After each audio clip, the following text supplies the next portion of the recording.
إن الذين قالوا ربنا الله ثم استقاموا تتنزل عليهم الملائكة ألا تخافوا ولا تحزنوا وأبشروا بالجنة التي كنتم توعدون.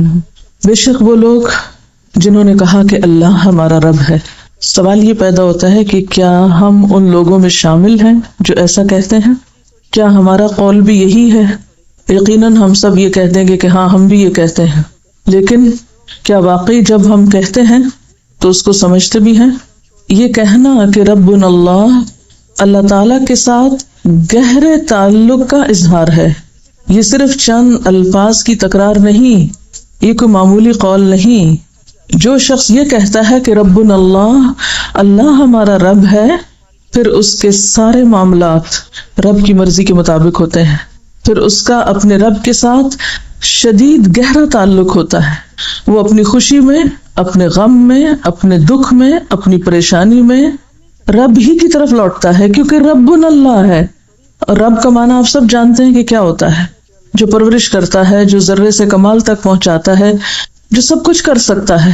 تو اللہ کو رب کہنا کوئی معمولی جملہ نہیں ہے. اور پھر صرف کہنا نہیں، اس کو ماننا بھی. ذرا سوچئے اپنی روزمرہ زندگی کے حالات کو، ذرا ڈالیے نظر ایک اپنی مشکلات پر، اپنی الجھنوں پر، اپنی پریشانیوں پر. کس کس موقع پر، کس کس مشکل کے حل کے لیے واقعی اپنے رب کو رب مانا اور رب ہی سے مدد لی اور اسی کی طرف رجوع کیا، اور اس یقین کے ساتھ کہ وہ سب کچھ کر سکتا ہے. انبیاء علیہم السلام تو اپنے غم، اپنے دکھ، اپنے شکوے، اپنے سب کچھ اپنے رب ہی کے سامنے کرتے تھے. ہمارا طرز عمل کیا ہے؟ جب ہم پر کوئی مشکل آتی ہے تو ہم کس کی طرف دیکھتے ہیں؟ جب ہمیں کوئی بات سمجھ میں نہیں آتی تو ہم کس سے مدد لیتے ہیں؟ رب وہ نہیں جو صرف رزق دیتا اور ہمیں صبح شام کھانے کو دے رہا ہے. رب تو انسان کی صرف جسمانی نہیں، اس کی روحانی، اس کی جذباتی، اس کی ساری مشکلات میں اس کو رزق فراہم کرتا ہے. یعنی رب صرف کھانے پینے کا رازق نہیں ہے، رب تو انسان کو انتہائی دکھ، تکلیف اور پریشانی کے موقع پر وہ روحانی غذا دیتا ہے جو مانگنے والوں کو ملتی ہے اور جو تعلق رکھنے والوں کو ملتی ہے. اور واقعی جو یہ کہتے ہیں کہ اللہ ہمارا رب ہے، ثم استقاموا، انہیں استقامت نصیب ہوتی ہے. جب یہ استقامت نصیب ہوتی ہے تو اگلا انعام ملتا ہے، تتنزل علیہم الملائکہ، پھر ان کے دوست فرشتے بنتے ہیں. وہ ساری دنیا میں تنہا ہو کے تنہا نہیں ہوتے، وہ کسی بھی مشکل وقت میں نہیں گھبراتے. یہ صرف زبانی لپ سروس کرنے والوں کے اوپر نہیں اترتے کہ جو محض منہ سے بول دیں کہ ربنا اللہ اور اس کے بعد استقامت نام کی چیز نہ ان میں، اور پھر وہ توقع رکھ بیٹھے کہ ہمارے لیے فرشتے اترے، ہمیں فرشتوں کی تائید اور فرشتوں کی مدد حاصل ہو. جن کے اندر استقامت نہیں، جنہوں نے سوچ سمجھ کے نہیں بولا یہ ربنا اللہ، ان کے لیے یہ سب کچھ اگلا نہیں. پھر ثم استقاموا، استقامت جم جانا، دنیا ادھر سے ادھر ہو جائے لیکن اپنے نظریے اور اپنی سوچ میں جو اللہ کے ساتھ تعلق ہے، اس میں اللہ کی عبادت میں، اللہ کے دین کی خدمت میں، اپنے مشن میں ایک بال برابر بھی لرزش نہ آنا. کسی بھی امتحان کے موقع پر، کسی بھی مشکل کے موقع پر جمے رہنا. ایسے لوگوں کو پھر تتنزل علیہم الملائکہ، ان کے پاس فرشتے واقعی آتے ہیں. تو واقعی ان کی یہ کیفیت ہوتی ہے کہ اللہ تخافوا ولا تحزنوا. کس بات کا خوف، کس بات کا غم؟ وہ ہے حقیقی معنوں میں خوف اور غم سے اوپر اٹھنے والے. کہ بڑے سے بڑا حادثہ، بڑے سے بڑا نقصان، بڑی سے بڑی پریشانی ان کے اندر نہ کوئی خوف پیدا کرتی اور نہ غم، کیونکہ جو ہی کو خوف کی لہر آتی ہے فوراً اپنے رب کی طرف رجوع کرتے ہیں. کوئی غم کی بات سنائی دیتی ہے فوراً اپنے رب کی طرف رجوع کرتے ہیں. ان کو وہاں سے ایسی روحانی غذا ملتی ہے کہ پھر کسی اور چیز کی ضرورت بھی نہیں رہتی. وَأَبْشِرُوا بِالْجَنَّةِ الَّتِي كُنْتُمْ تُوعَدُونَ. اور ہر حال میں استقامت اختیار کرنے والوں کے لیے ہی پھر کیا ہے؟ جنت کی خوشخبری ہے کہ دنیا میں جو بھی تکلیف آئے گی، اگر کانٹا بھی چبھے گا، کوئی بھی ناگوار صورت پیش آئے گی، کوئی بھی خواہش کے خلاف، کوئی بھی مرضی کے خلاف، تو کیا ہوگا؟ سب صلہ آخرت میں محفوظ ہے. جب رب نے ساری راحتیں وہاں رکھ دی اور بتا دیا کہ رستہ بڑا مشکل ہے، کٹھن ہے، تکلیف دہ ہے. حفت الجنت بالمکارہ، جنت تو گھیر ہی ناپسندیدہ چیزوں سے دی گئی ہے. یہ ہو نہیں سکتا کہ کوئی جنت کے رستے کا مسافر ہو اور اس کے رستے میں پھر ناپسندیدہ چیزیں نہ آئیں، اس کی مرضی کے خلاف چیزیں نہ آئیں، اس کی پسند کے خلاف باتیں نہ ہوں. لازم ہے، یہی رستہ جنت کا رستہ، اس کے بعد کچھ نہیں، کوئی دوسرا رستہ ہے ہی نہیں جنت میں جانے کا۔ لیکن ہم کیا چاہتے ہیں؟ ہم جنت میں بھی پہنچے اور اس رستے میں ہمیں کسی بھی ناگوار اور مرضی کے خلاف کسی صورتحال کا کوئی سامنا نہ کرنا پڑے، اور یہ امر محال ہے، ممکن ہی نہیں۔ احسب الناس ان يتركوا ان يقولوا آمنا وهم لا يفتنون، ایسے ہی چھوڑ دیے جائیں گے؟ جنت مفت میں نہیں ملا کرتی، جنت کی خوشخبری ملتی ہی ان لوگوں کو ہے جو اللہ کو رب مان کر اس رستے پر استقامت اختیار کرتے ہیں۔ لا يخافون لومۃ لائم، پھر انہیں نہ لوگوں کی باتوں کی پرواہ ہوتی ہے نہ کسی اور چیز کا خوف ہوتا ہے، تبھی جا کر وہ جم جاتے ہیں۔ ایسے ہی لوگوں کو فرشتے کہتے ہیں نحن اولیاؤکم فی الحیات الدنیا وفی الآخرہ، ہم تمہارے دوست ہیں دنیا میں بھی اور آخرت میں بھی، دونوں جگہ۔ اور یہ چونکہ قرآن کے الفاظ ہیں اس لیے ان میں کوئی شک تو کیا ہی نہیں جا سکتا، لیکن سوچنے کی بات ہے کہ کیا ہمیں بھی کبھی فرشتوں نے وسپر کیا کہ نحن اولیاؤکم، ہم دوست ہیں، اگر سب چھوڑ بھی جائیں تمہیں تو کیا ہوا، ہم دوست ہیں تمہارے، تم کیوں غم کھاتے ہو؟ ہمیں ایسی وسپرنگز کیوں نہیں ہوتی؟ ہم مشکل اور تکلیف کے وقت میں یہ آوازیں کیوں نہیں سن پاتے؟ اس لیے کہ ہم نے ربنا اللہ صحیح معنی میں کہا ہی نہیں، ہمارے اندر صحیح استقامت آئی ہی نہیں، ہم نے خوف اور غم میں رب کو پکارا ہی نہیں، رب سے مدد لی ہی نہیں، ہم دوسروں کی طرف دیکھتے ہیں، دوسروں کے سہارے پہ جیتے ہیں۔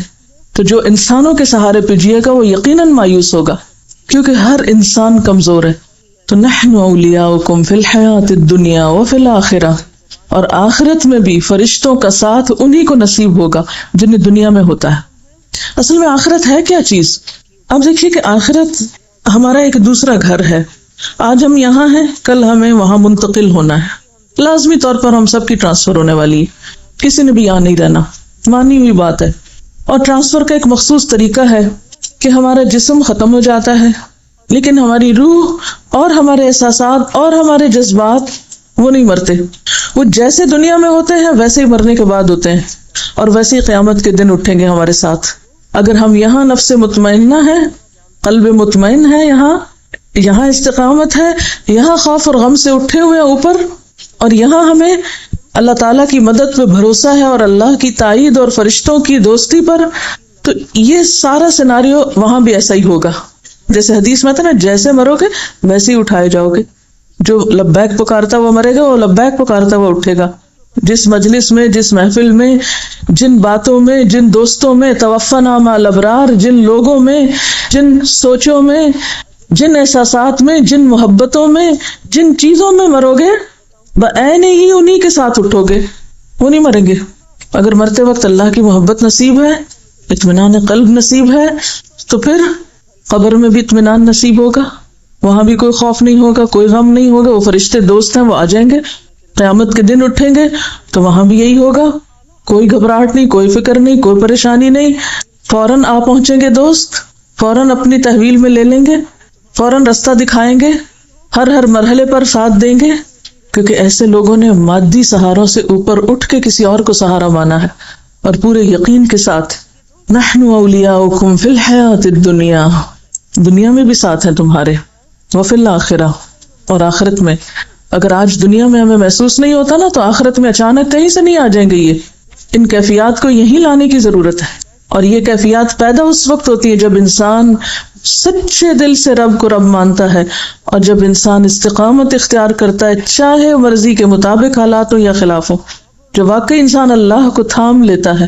فقد استمسک بالعروۃ الوثقی لا انفصام لها، لیکن ہم نے اپنے رب کو تھاما ہی نہیں، اس کی طاقت کو جانا ہی نہیں، اس پہ پورا یقین کیا ہی نہیں، اس لیے ہماری یہ کیفیات ہوتی ہیں، اس لیے ہم گرتے پڑتے رہتے ہیں، اس لیے کبھی اس کا ہاتھ پکڑتے ہیں، کبھی اس کا سہارا لیتے ہیں، کبھی اس کا لیتے ہیں۔ تو جب تک ہم یہ شرک چھوڑیں گے نہیں، میں اسے ایک طرح کا شرک کہوں گی، کہ جو امیدیں ہمیں اپنے رب سے ہونی چاہیے وہ ہمیں انسانوں سے ہیں، جو محبت اپنے رب سے ہونی چاہیے وہ انسانوں کو دے رکھی ہے ہم نے، جو عظمت اور جو مقام اور جو بلندی رب کا ہمارے نگاہ میں ہونا چاہیے وہ ہم نے اور دوسری مادی دنیا کی چیزوں کو دے رکھا ہے۔ پھر جب ہم نے سہارا غیر اللہ کو بنا رکھا ہے تو مدد وہاں سے کہاں سے آئے گی؟ ہمارے کہنے اور کرنے اور معاملے میں بہت فرق ہے، ہم کہتے وہی کچھ ہے جو یہاں لکھا ہوا ہے لیکن کرتے نہیں ہیں۔ ہمارے روزمرہ کے معمولات اور ہماری جو روٹین ہے اس میں یہ کہیں نہیں جھلکتا، تو کہنا بھی جھوٹا پڑ جاتا ہے۔ اور جنت ہی وہ جگہ ہے وَلَكُمْ فِيهَا مَا تَشْتَهِي أَنفُسُكُمْ، کہ جہاں انسان کی خواہشات پوری ہو سکتی ہیں۔ ہم نے دنیا کو مرکز بنا لیا خواہشات کی تکمیل کا، اور اسی کے پیچھے پھر مرتے ہیں۔ اللہ تعالیٰ نے اپنے چنے ہوئے پیغمبروں کو نصیحت کی تھی۔ ایک حضرت داؤد علیہ السلام کے بارے میں قرآن پاک میں آتا ہے، اللہ تعالیٰ فرماتے ہیں یا داؤد انا جعلناک خلیفۃ فی الارض فاحکم بین الناس بالحق ولا تتبع الہوى فیضلک عن سبیل اللہ ان الذین یضلون عن سبیل اللہ لہم عذاب شدید بما نسوا یوم الحساب۔ اے داؤد، نام لے کے، کسی کا پرسنل نیم لے کے اسے خطاب کرنا، اور وہ خطاب بھی اللہ تعالیٰ کی طرف سے آنا، اگرچہ میسج ان کے لیے لیکن سبق ہمارے لیے ہے۔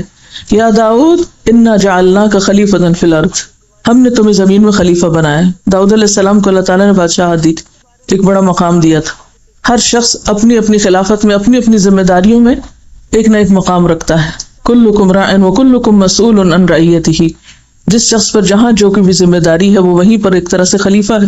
ہر انسان خلیفہ ہے زمین میں، کسی کا مقام بڑا ہے اور کسی کا چھوٹا ہے، لیکن معاملہ کسی نہ کسی طرح ملتا جلتا ہی ہے۔ تو انا جعلناک خلیفۃ فی الارض، جو بھی کوئی ذمہ داری انسان کو ملتی ہے، چاہے وہ بحیثیت طالب علم کی ہو، بحیثیت استاد کی ہو، کسی بھی طرح سے، وہیں سے انسان کا امتحان شروع ہو جاتا ہے۔ فاحکم بین الناس بالحق، انسانی معاملات میں حق کا ساتھ، حق بات، ولا تتبع الہوی، خواہشات نفس کی پیروی نہیں۔ داؤد علیہ السلام پیغمبر بھی ہیں، بادشاہ بھی ہیں، ایسے دو مقام بہت کم لوگوں کو ملے ہیں۔ ان کو کہا جا رہا ہے ولا تتبع الہوی، خواہش نفس کی پیروی نہ کرنا۔ کیوں؟ فیضلک عن سبیل اللہ، جب دل کی ماننا شروع کرو گے اللہ کا رستہ گم ہو جائے گا، صحیح رستہ نہیں ملے گا، اور نتیجہ کیا ہوتا ہے؟ ان الذین یضلون عن سبیل اللہ، جو لوگ اللہ کا رستہ کھو بیٹھتے ہیں، لہم عذاب شدید، چاہے ماضی میں وہ کیسے بھی نیک رہے ہوں، لہم عذاب شدید۔ کیوں؟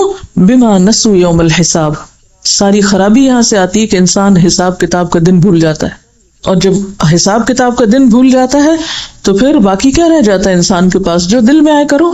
تو خواہشات نفس کی تکمیل یہاں نہیں وہاں ہی ہو سکتی۔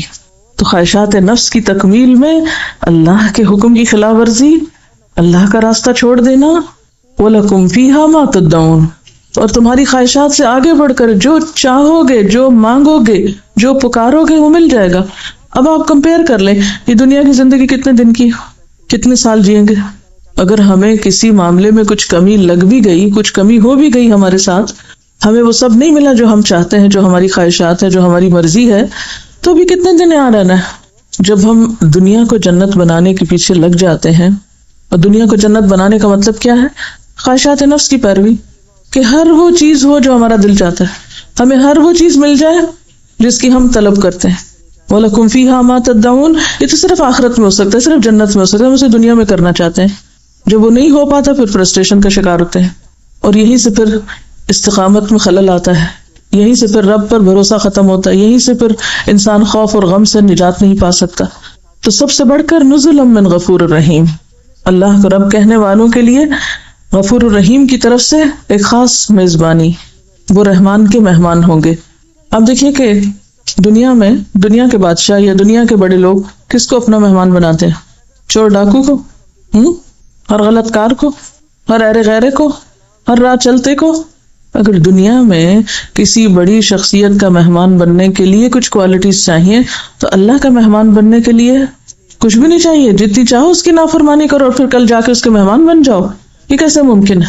وہ اپنے چنے ہوئے لوگوں کو جو اس کی مرضی کے مطابق زندگی بسر کرتے ہیں ان کو اپنا مہمان بنائے گا، ان کی میزبانی کرے گا۔ اور اس کے لیے نسخہ کیا ہے؟ وَمَنْ أَحْسَنُ قَوْلًا مِّمَّنْ دَعَا إِلَى اللَّهِ، بہترین طریقہ اللہ کی طرف لوگوں کو بلانا، لوگوں کو اللہ سے جوڑنا، اور یہ ہر انسان کی ضرورت ہے۔ یہ کون کر سکتا ہے؟ وہی کر سکتا ہے جس نے کہا ہو ربنا اللہ، جس نے خود رب کو پا لیا، جو خود رب کو پہچان چکا ہو۔ جس نے خود اس کو نہیں پہچانا وہ دوسروں کو کیا پہچان کرائے گا؟ یہ کام کوئی ٹیکنیکل قسم کا کام نہیں ہے، کوئی مشینی عمل نہیں ہے، یہ کام وہی کر سکتا ہے جس نے خود کر رکھا ہو اپنی ذات میں، جس نے خود کو اپنے رب سے جوڑ رکھا ہو، وہی اس بہترین کام کے قابل ہے۔ اور جو خود ڈگمگایا ہوا ہو، جس کے اپنے اندر استقامت نہ ہو، اور جو خود غیر اللہ کی محبت کا شکار ہو، وہ کس طرح رب سے جوڑ سکتا ہے کسی کو؟ ومن احسن قولا ممن دعا الى اللہ وعمل صالحا، اور پھر جس کا عمل صالح ہو، وقال اننی من المسلمین، اور جو برملا کہتا ہو کہ میں مسلمان ہوں، اسے اپنے مسلمان ہونے پر کوئی شرمندگی نہ ہو، اسے اپنے اسلام سے کوئی خوف نہ ہو، کوئی ندامت نہ ہو۔ اور یہ بھی صرف قول نہیں ہے، وقال اننی من المسلمین، یہ صرف ایک ڈیکلریشن نہیں ہے، بلکہ وہ عمل سے ثابت کرتا ہوں کہ میں ایک مسلمان ہوں، میں اپنے رب کے سامنے سرنڈر کرتا ہوں، میں ہر حال میں اپنے رب ہی کا تابع دار ہوں، اسی کا وفادار ہوں، سب سے زیادہ کرم اور مہربانی تو اس کی ہے مجھ پر، لہٰذا میں بھی سب سے زیادہ اسی کے آگے سر جھکانے والا ہوں۔ اور پھر انسانوں کے ساتھ معاملات میں وَلَا تَسْتَوِي الْحَسَنَةُ وَلَا السَّيِّئَةُ، دونوں طرح کے رویے سامنے آئیں گے، اچھائی بھی آئے گی، برائی بھی آئے گی۔ عام طور پر ہمارا طریقہ کیا ہوتا ہے، جو ہم سے اچھا کرے ہم بھی اس کے ساتھ اچھا کرتے ہیں، جو ہمارے ساتھ اچھا نہ کرے ہم اس کے ساتھ برا کرتے ہیں۔ یہ قرآن کہتا ہے کہ وَلَا تَسْتَوِي الْحَسَنَةُ وَلَا السَّيِّئَةُ، حسنہ اور سیئہ، اچھائی اور برائی برابر نہیں ہوا کرتی۔ اچھا وہ ہے جو اچھائی کے جواب میں اچھائی کرے لیکن برائی کے جواب میں بھی اچھائی کرنے کا حوصلہ رکھتا ہو، جو برائی کے بدلے بھی اچھائی کر سکتا ہو۔ تو اس بہترین کام کے قابل پھر کون ہے؟ ادفع باللتی ہی احسن، جو لوگوں کی طرف سے آئی ہوئی برائیوں اور خرابیوں کے جواب میں ایک اچھے رویے کو اختیار کر سکتا ہوں، جو برائی کو بھلائی سے، تکلیف دہ رویے کو ایک اچھے اخلاق اور اچھے رویے کے ساتھ رفع دفع کر سکتا ہوں۔ ہم اپنا جائزہ لیں کہ ہم کیا کرتے ہیں، جو ہمارے ساتھ اچھا نہ کرے ہم اس کے ساتھ کتنے اچھے ہوتے ہیں۔ اور اس طریقے پر عمل کرنے سے فَإِذَا الَّذِي بَيْنَكَ وَبَيْنَهُ عَدَاوَةٌ كَأَنَّهُ وَلِيٌّ حَمِيمٌ، دشمن بھی دوست بن جائیں گے۔ آج تک اپنا حساب لیجئے، آج تک ہم نے کتنے دشمنوں کو دوست بنایا، ہمارے کتنے دشمن آج تک ہمارے دوست بنے۔ اپنے خاندانی زندگی میں دیکھ لیجئے، اپنے رشتہ داروں میں دیکھ لیجئے، پوری لسٹ اپنے سامنے رکھیے، جن جن کے ساتھ بھی آپ کا معاملہ اور تعلق ہے ان سب میں دیکھ لیجئے کہ آپ کے کتنے مخالفین آپ کے وفادار ہوئے۔ نبی صلی اللہ علیہ وسلم کا طریقہ تو یہی ہے، آپ نے اپنے دشمنوں کو دوست بنایا تھا، اس سے اسلام پھیلا تھا۔ ہم دوستوں کو بھی دشمن بنا لیتے ہیں، ہم اپنوں کو بھی دور بھگا دیتے ہیں، بالکل ٹوٹلی اس کے برعکس عمل ہے ہمارا، تو دین کیسے پھیلے گا؟ ومن احسن قولا کا کام کیسے ہو سکتا ہے؟ اور فرمایا کہ جو دشمنی رکھنے والا ہے اس کا رویہ کیا ہوگا؟ کأنہ ولی حمیم، وہ دلی دوست بن جائے گا۔ ہم میں سے ہر شخص اپنے دائیں بائیں آگے پیچھے جتنے بھی لوگوں سے اس کے تعلقات ہیں ان سب تعلقات کو پرکھے، آپ چاہیں تو لکھ لیں، چاہیں تو دماغ میں لا کر ایک ذہن میں لائیں اور سوچیں کہ کتنے لوگوں کو اب تک میں اپنا دوست بنا چکی ہوں، اور کون سے لوگ ایسے ہیں جو دوست تھے اور چھوٹ گئے مجھ سے، اور کیوں ایسا ہوا۔ عام طور پر ہم غلطی سامنے والے میں دیکھتے ہیں، اپنی غلطی بھول جاتے ہیں، اور جو جتنا دوسروں میں غلطیاں تلاش کرتا ہے اتنا ہی اپنے سے غافل ہوتا ہے۔ اس کو اپنے اندر کی غلطیاں اور خطائیں پھر نظر آ ہی نہیں سکتی، آتی ہی نہیں، اس کو دکھائی نہیں دیتی، کیونکہ وہ کسی اور چیز کی طرف توجہ کیے ہوئے ہے۔ اور کبھی بھی انسانی تعلقات اچھے نہیں ہو سکتے، آپ کے انسانوں کے ساتھ تعلقات اچھے ہو نہیں سکتے جب تک کہ آپ غلطی اپنے اندر دیکھنے کے عادی نہ بنے کہ میرا قصور کہاں ہے، میری کمی کہاں ہے، میری خطا کہاں ہے، میری بھول کہاں ہے۔ جب تک آپ کی نگاہ خود پر نہ پڑے کوئی بھی تعلقات اور معاملات درست نہیں ہو سکتے۔ یہ ہے اصل ٹیسٹ، ادفع باللتی ہی احسن فاذا الذی بینک وبینہ عداوۃ، یہ ہے اصل چیلنج۔ عداوت والوں کے ساتھ یا عداوت کو کس میں بدلنا ہے؟ کأنہ ولی حمیم، صرف اچھے تعلقات میں بھی نہیں، ولی حمیم بننا ہے، ولی حمیم بنانا ہے، دلی دوست، گہرا دوست۔ وما یلقاها الا الذین صبروا، ان سب چیزوں کے لیے ایک نسخہ ہے اور وہ ہے صبر۔ جو صبر نہیں کر سکتا وہ اس میں سے کوئی خیر بھی نہیں پا سکتا۔ وما یلقاها الا ذو حظ عظیم، اور یہ صفت اور یہ کوالٹی اور یہ بھلائی نہیں ملتی مگر انہی کو جن کی بہت بڑی قسمت ہو۔ عام طور پر ہم قسمت کے لیے اللہ تعالیٰ کو مورد الزام ٹھہراتے ہیں، لیکن یہاں سے کیا پتہ چلتا ہے کہ آپ کی قسمت آپ کے اپنے ہاتھ میں ہے۔ آپ کیا پروو کرتے ہیں، آپ کیا ڈیزرو کرتے ہیں، آپ کس چیز کے اہل ثابت کرتے ہیں خود کو، کس چیز کے حقدار ہیں۔ وما یلقاها الا ذو حظ عظیم، یہ ذو حظ عظیم وہی شخص ہوتا ہے جس کے اندر صبر ہی صبر بھرا ہوا ہو، جو برائی کے جواب میں بھلائی کرنا جانتا ہو، جو دوسروں کی غلطیوں کو معاف کرنا جانتا ہو۔ والکاظمین الغیظ والعافین عن الناس واللہ یحب المحسنین، جو صرف غصے کو پی جانے والے ہی نہ ہوں بلکہ معاف بھی کرنا جانتے ہوں اور معاف کر کے احسان کے درجے پر ہوں۔ ہمارا طرز عمل کیا ہے. ہم میں سے ہر شخص کو خود کو پرکھنے کی ضرورت ہے، اور اس میں سب سے بڑی رکاوٹ شیطان کے وسوسے. وَإِمَّا يَنزَغَنَّكَ مِنَ الشَّيْطَانِ نَزْغٌ فَاسْتَعِذْ بِاللَّهِ. ابتدا جہاں سے ہوئی انتہا بھی وہیں ہوئی. علاج کیا ہے ان وسوسوں کا؟ فاستعذ باللہ، اللہ سے مضبوط تعلق. اور پھر مایوسی نہیں. ہم سوچتے ہیں نہیں ہماری دعا نہیں سنی جائے گی. انہ هو السمیع العلیم، وہ خوب سنتا ہے، خوب جانتا ہے. ایسا نہیں کہ نہیں سنتا، ایسا نہیں کہ دعا قبول نہیں ہوگی، سب ہوگا. تم یہ دیکھو کہ تمہاری دعاؤں میں کتنا خلوص ہے، تمہاری دعاؤں میں کتنی تڑپ ہے، اس میں یقین کتنا ہے، بھروسہ کتنا ہے، اعتماد کتنا ہے، تم نے رب کو رب مانا کتنا ہے. یہ ایک واقعہ سنا رہی ہیں کسی ایئر فورس کے آفیسر کا کہ ایک دفعہ فلائٹ کے دوران انجن فیل ہو گیا ہے اور ان کو یہ یقین ہونے لگا کہ اب میری ڈیتھ ہو جائے گی. تو کہتے ہیں کہ میں نے پوری کوشش کی کہ کسی طرح میں کلمہ پڑھ سکوں، لیکن کلمہ میرے منہ سے نکل نہیں رہا تھا. ایک تو obviously گھبراہٹ اور شدید خوف کا وقت ہوتا ہے تو انسان کو بہت سی چیزیں پھر شعوری طور پر یاد کر کے بولنا واقعی مشکل ہوتا ہے. لیکن وہ کہتے ہیں کہ وہ چیزیں جو میں زیادہ کثرت سے سنتا تھا وہی میری زبان پہ آ رہی تھی، اور پھر اس کے بعد اللہ تعالیٰ نے ان کو بچا لیا اور ان کی زندگی بدل گئی. لیکن یہ ایک بہت بڑی حقیقت ہے کہ جو گفتگو آپ عام طور پہ کرتے ہیں، جو آپ کے خیالات ہوتے ہیں، جو آپ کی سوچیں ہوتی ہیں، وہ آپ نے دیکھا ہوگا رات کو سوتے وقت انہی کے ساتھ آپ سوتے ہیں. یعنی سونا ہر روز موت کا ایک ایکسپیرینس کرنا ہے بغیر پین کے.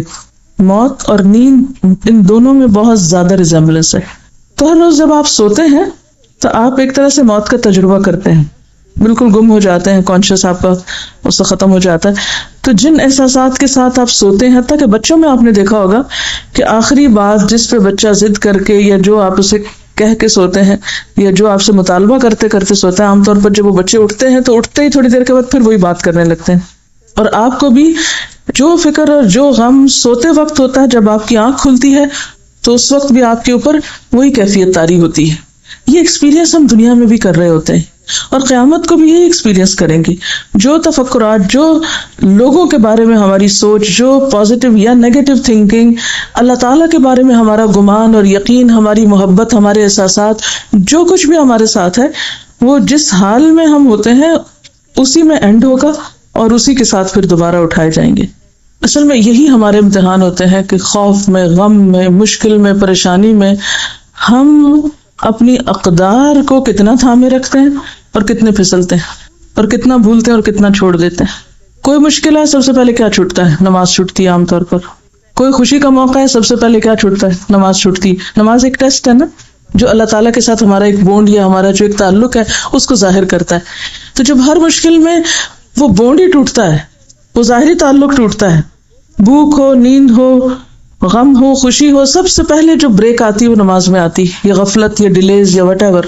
تو جب اسی سے رابطہ مضبوط نہیں ہے تو پھر باقی یہ سب کچھ کی امید اور تمنا کس لیے؟ اچھا، یہاں یہ جو ہے ادفع باللتی ہی احسن، یہ جو فارمولہ ہے، یہ ایک اور ہم سب کا بہت بڑا امتحان ہے. ناموافق، ناخوشگوار اور ناپسندیدہ حالات میں احسن رویہ اختیار کرنا، برائی کا جواب بھلائی سے دینا. عموماً ہمارا رویہ کیا ہوتا ہے؟ کسی نے اگر چھوٹی برائی کی ہم سے تو ہم اس سے بڑی جب تک نہ کر چکے تو تسلی نہیں ہوتی، اور صرف اس سے نہیں، اس کو نشر نہ کر چکے جب تک. حضرت خدیجہ کا واقعہ سناؤں گی. ابن اسحاق کہتے ہیں کہ مکہ میں رسول اللہ صلی اللہ علیہ وسلم نے جب امر حق کا اعلان کیا تو آپ کو وہاں کے لوگوں کی طرف سے سخت اذیت اور مخالفت کا سامنا کرنا پڑا. یہ مخالفتیں بعضوں کے گھر کے اندر ہوتی ہیں، بعضوں کے باہر ہوتی ہیں، کہیں بھی ہو سکتی ہیں. آپ کی اہلیہ خدیجہ بنت خویلد فوراً ہی آپ پر ایمان لے آئیں، مخالفتوں کے باوجود آپ کو مان لیا، کسی کی پرواہ نہیں کی کہ لوگ کیا کہتے ہیں. اب تک وہ آپ کی زندگی میں شریک تھی، اب وہ آپ کی مصیبتوں میں بھی شریک ہو گئیں. مخالفین آپ کے گرد جمع ہو کر شور مچاتے، طرح طرح سے آپ کو ستانے کی تدبیریں کرتے. یہی حالات تھے کہ ایک روز خدا کے فرشتے جبریل علیہ السلام آپ کے گھر آئے. انہوں نے رسول اللہ صلی اللہ علیہ وسلم سے کہا کہ خدیجہ کو ان کے رب کی طرف سے سلام پہنچا دیجئے. اس کے بعد جبریل علیہ السلام نے کہا کہ مجھے حکم دیا گیا ہے کہ میں خدیجہ کو ایک ایسے گھر کی خوشخبری دے دوں جو موتیوں کا ہے، وہاں نہ شور ہے اور نہ تکلیف ہے. امرت ان ابشر خدیجہ ببیت من قصب لا صخب فیہ ولا نصب. یہ حضرت خدیجہ رضی اللہ تعالی عنہا کے لیے ایک بشارت تھی، لیکن عام اہل ایمان کے لیے ایک نصیحت. ایک سبق کہ ان کو یہ بشارت کیوں ملی، ان کے لیے اللہ تعالیٰ کا سلام کیوں آیا، ان کے لیے جبریل علیہ السلام کے ذریعے جنت کے اس خاص محل کا وعدہ کیوں کیا گیا. اور یہ ایک پیشگی خبر تھی نا، ابشروا بالجنت التی کنتم توعدون. یہ صرف ان کے لیے نہیں تھی، یہ تو سب اہل ایمان کے لیے ایک طرح سے وعدہ ہے، لیکن اس صورت میں جب کوالٹیز بھی وہی ہوں جو ان کے اندر تھی. یہ ہم سب کو کامیابی کا ایک رستہ دکھاتا ہے کہ کامیابی کا رستہ ہے کہاں سے. مومن کو موجودہ دنیا میں سرکش انسانوں کی طرف سے اذیتیں پیش آتی ہیں. یعنی ہو نہیں سکتا کہ آپ کی دنیا تانوں سے، پریشان کن باتوں سے خالی ہو جائے.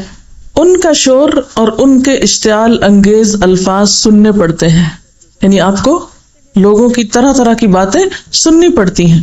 ایسے موقع پر مومن کو یہ نہیں کرنا کہ وہ ایسے لوگوں سے لڑنے لگے. کیا نہیں کرنا؟ کیا نہیں کریں گے بتائیے؟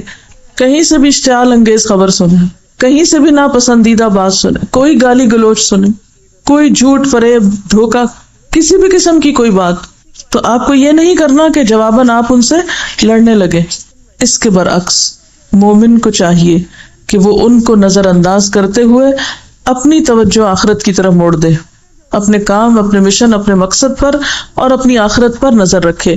وہ اللہ تعالیٰ سے کہے کہ خدایا مجھے ان ناخوشگواریوں پر صبر کی توفیق دے، اور میرے لیے جنت میں ایک ایسا گھر بنا دے جہاں نہ کوئی تکلیف ہو، نہ کسی قسم کا شور و غل ہو. دنیا میں ایک انسان خدا پرستی کا پیغام لے کر کھڑا ہو اور انسان پرست لوگ اس سے بگڑ کر اس کے خلاف شور و غل کریں. یہ عام طور پر ایسا ہوتا ہے نا، وہ اللہ کے لیے کام کرنے کی طرف پکارے مگر لوگ اس کو ستانے اور پریشان کرنے کے درپے ہو جائیں. ان سب کے باوجود اگر وہ صبر کرے تو ایسے شخص کے لیے اللہ کا یہ فیصلہ ہے کہ اس کو اگلی دنیا میں قیام کرنے کے لیے ایسا نفیس ماحول دے گا جہاں وہ ابدی طور پر شور اور تکلیف دونوں سے محفوظ رہ کر پر راحت زندگی بسر کر سکے گا. لیکن ہم ہر چھوٹی بڑی بات پہ اوفینڈ ہو جاتے ہیں، آپے سے باہر ہو جاتے ہیں، جوابی حملے کرتے ہیں، غلط ہتھ کنڈے اختیار کرتے ہیں، مسائل کے حل کے لیے حرام رستے اور حرام کام کرتے ہیں. بدگمانی، غیبت، الزام تراشی، بہتان تراشی، یہ ساری چیزیں ہم نے اپنے لیے حلال کر رکھی ہیں. پھر اللہ کی مدد کہاں سے آئے گی؟ ہمارے اوقات میں برکت کہاں سے ہوگی؟ دین کا کام کہاں سے پھلے پھولے گا؟ دعوت اللہ کا کام کیسے ہوگا جب ہمارے اندر صبر ہی نہیں؟ ہم پی ہی نہیں سکتے، ہم برداشت ہی نہیں کر سکتے، ہم بھلا ہی نہیں سکتے، ہم معافی نہیں کر سکتے، ہم نے اپنی ساری انرجی وہی فوکس کر رکھی ہے. تو پھر ابشروا بالجنت، وہ خوشخبری اور وہ میٹھے بول آپ کے کانوں میں کہاں سے وسپر کریں گے؟ وہ غموں میں بھی مسکرانا کہاں سے آپ سیکھیں گے؟ وہ دکھوں اور تکلیفوں میں بھی آپ اپنے پاؤں میں لغزش نہ آنے دیں اور اپنا کام کرتے چلے جائیں، یہ کہاں سے ہوگا؟ یہ نہیں ہو سکتا، یہ ایسے لوگوں کے حصے میں نہیں آتا. ہمیں یہ تو یقین ہوتا ہے کہ زہر کی گولی کھائیں گے تو مر جائیں گے، یقین ہے نا سب کو، لیکن ہم میں سے کتنے لوگ جھوٹ کو زہر کی گولی سمجھتے ہیں؟ غرور اور تکبر، حسد، الزام تراشی، بددیانتی، غصب، وعدہ خلافی، بے اصولی، انانیت، اپنی غلطی نہ ماننا، احسان فراموشی، خود غرضی، انتقامی کاروائیاں، اشتعال انگیزی، چھوٹی چھوٹی باتوں پہ فلیئر اپ ہو جانا، موڈ دکھانا، کیا یہ سب زہر کی گولیاں نہیں ہیں؟ ان سب کو کھا کے ہم صحت مند ہو سکتے ہیں؟ کہ یہ سب کچھ ہماری اخلاقی موت کا پیغام نہیں ہے؟ کیا یہ سب ہمارے میزان میں ہماری نیکیوں کو کھانے والے اعمال نہیں ہیں؟ لیکن ہم نے ان سب چیزوں کو اپنے لیے جائز قرار دے رکھا ہے. پھر ہم یہ توقع رکھتے ہیں کہ ہم دین کا کوئی بہت اچھا کام کر لیں. محال ہے. جب تک اپنی اس نیگیٹیوٹی پر قابو نہیں پا سکتے، اور آپ خود نہیں پا سکتے اللہ کی مدد سے، دنیا کی کوئی طاقت آپ کو کوئی بھی مدد نہیں دے سکتی، کوئی آپ کی مدد نہیں کر سکتا، کیونکہ آپ کا اپنا ارادہ نہیں ہے، آپ خود اپنے حصے کا کام نہیں کر رہے. اللہ کی مدد اس کو آتی ہے جو خود قدم اٹھاتا ہے، جو خود کوشش کرتا ہے، اور یہ صرف وہ کر سکتے ہیں جن کے اندر صبر ہوتا ہے، جو برائیوں کو دفن کرنا جانتے ہیں، جو ان سب چیزوں کو بھول سکتے ہیں. لیکن ہمارے تو دل کے آئینے میں یہی سب کچھ سجا ہوا ہے. پھر اللہ کو ہم جیسے لوگوں کی کیا ضرورت ہے؟ وہ بے پرواہ ہے، بے نیاز ہے، نہ اسے ایسے گندے لوگوں کی عبادت کی ضرورت ہے، نہ ان کی اوپر کے ذکر اذکار کی ضرورت ہے. بس تو خالص لوگ چاہیے جو واقعی اس کے معیار پہ پورے اترتے ہیں، جن کا ظاہر اور باطن نیک ہو، جن کے زبان اور دل میں موافقت ہو. کبھی اپنی اس کمزوری کا ہم نے جائزہ لیا کہ کسی نے ہمارے ساتھ اچھا نہ کیا ہو اور ہم اس کو معاف کر کے کھلے دل سے آگے بڑھ کے سلام کرنے والے اور ملنے والے ہوں، گویا اس نے ہمارے ساتھ کچھ کیا ہی نہ ہو. اور ایسا نہیں کہ ہم صرف پریٹینڈ کر رہے ہوں، واقعی ایسا کر رہے ہیں. اور جب تک ایسا کرنے کی صلاحیت ہمارے اندر نہیں، ہم خود سے اپنے اندر سے کمزور ہیں. تو اگر ہم واقعی چاہتے ہیں کہ اللہ کی مدد آئے تو اس کے لیے اپنی اس کمزوری پہ قابو پانا بے حد ضروری ہے. ان الذین قالوا ربنا اللہ ثم استقاموا. ایک ہوتی ہے استقامت اور ایک ہوتی ہے ضد اور ہٹ درمی اور انانینت. ہمارے اندر استقامت نام کی شے بہت کم ہے، لیکن ضد اور ہٹ درمی بہت ہے. جہاں ہماری سوئی اٹک جائے وہاں سے ہم ہلنے کا نام نہیں لیتے، چاہے ہم غلطی پر ہوں، مانتے نہیں. یہ ایک غلط سینس کی استقامت ہے. اور یاد رکھیے کہ ضد اور ہٹ دھرمی کا شکار لوگ خود برباد ہوتے ہیں. اس کی ایک چھوٹی سی مثال، قدرتی آفتوں میں سب سے بڑی آفت زلزلہ ہے. یعنی جتنی بھی آفتیں، طوفان، آندھی، بارش وغیرہ ہوتی ہیں، ان میں سب سے بڑی آفت زلزلہ ہے. قدیم ترین زمانے سے انسان زلزلوں کا شکار ہوتا ہے. زلزلے میں جو انسانی موتیں واقع ہوتی ہیں ان کا سب سے بڑا سبب مکانوں کا گرنا ہے. جب زلزلے کا جھٹکا آتا ہے تو مکانات اچانک گر پڑتے ہیں اور چھوٹے بڑے سب اس کے نیچے دب کے مر جاتے ہیں. انسان نے اپنے تجربات میں یہ معلوم کیا ہے کہ جو مکان جتنا زیادہ مضبوط ہوتا ہے اتنی ہی آسانی سے زمین بوس ہوتا ہے، اتنا زیادہ جلدی گرتا ہے. اس سے یہ نتیجہ اخذ کیا گیا کہ زلزلے سے پیدا ہونے والے نقصانات سے بچنے کی تدبیر مکانات کی مضبوطی نہیں بلکہ اس کی کمزوری ہے. مضبوط مکان بے لچک ہوتا ہے، وہ زلزلے کے مقابلے میں مستحکم طور پہ کھڑا رہنا چاہتا ہے. مضبوط مکان اس میں لچک نہیں ہوتی، اسٹرانگ سالڈ ہوتا ہے. یعنی دوسرے لفظوں میں آپ یوں کہیے کہ ضد اور ہٹ دھرمی کا شکار ہوتا ہے کہ میں نے نہیں ہٹنا، تم بدل جاؤ، مجھے نہیں بدلنا. اب کیا ہوتا ہے، چونکہ شدید زلزلے کا جھٹکا یعنی زندگی میں آنے والی آزمائشیں جو ہمیں ہر طرف سے پیش آتی ہیں، ہم ہر روز زلزلوں سے گزرتے ہیں، اخلاقی اور روحانی. تو شدید زلزلے کا جھٹکا ہر مضبوط مکان سے زیادہ ہوتا ہے، یعنی وہ اس سے بڑا جھٹکا ہوتا ہے. اس لیے مکان کی مضبوطی اس کے لیے الٹی پڑتی ہے، وہ پورے کا پورا دھڑام سے گر جاتا ہے. اس کے برعکس مکان اگر زیادہ مضبوط نہ ہو بلکہ لچک دار ہو تو اس کے اندر زلزلے کے جھٹکے کو سہارنے کی طاقت آ جاتی ہے. زلزلہ جب جھٹکا دیتا ہے تو وہ خود بھی ہلنے لگتا ہے. اس طرح مکان کا ہلنا اس کو گرنے سے بچا لیتا ہے.